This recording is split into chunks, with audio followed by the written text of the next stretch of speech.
വന്യമൃഗശല്യത്തിന് ശാശ്വത പരിഹാരം ആവശ്യപ്പെട്ട് മാനന്തവാടി രൂപതയുടെ നേതൃത്വത്തിൽ നടത്തിയ പ്രതിഷേധ ജ്വാല ഉദ്ഘാടനം ചെയ്യുകയായിരുന്നു ആർച്ച് ബിഷപ്പ് പാംബ്ലാനി. പ്രതിഷേധിച്ച കർഷകർക്കു നേരെ കേസെടുത്തത് മര്യാദകേടാണെന്ന് അദ്ദേഹം പറഞ്ഞു.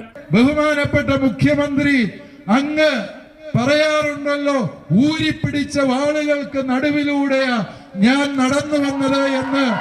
നിങ്ങളുടെ കേസിന്റെ ഉമ്മാക്കി കാണിച്ച് ഈ ജനതയെ ഭയപ്പെടുത്താമെന്നും പെരക്കകത്തിരിക്കാമെന്നും ഒരാളും തെറ്റിദ്ധരിക്കേണ്ട കാര്യമില്ല.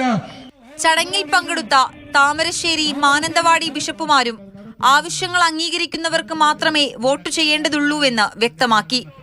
ഒരുമിച്ച് നിന്നാൽ ഈ ലോക്സഭാ തിരഞ്ഞെടുപ്പിൽ വയനാട്ടിൽ നിന്ന് ഒരു കർഷക പ്രതിനിധിയെ പാർലമെന്റിലേക്ക് അയക്കാമെന്ന് താമരശ്ശേരി രൂപതാ ബിഷപ്പ് മാർ റെമിജിയൂസ് ഇഞ്ചനാനിയിൽ പറഞ്ഞു.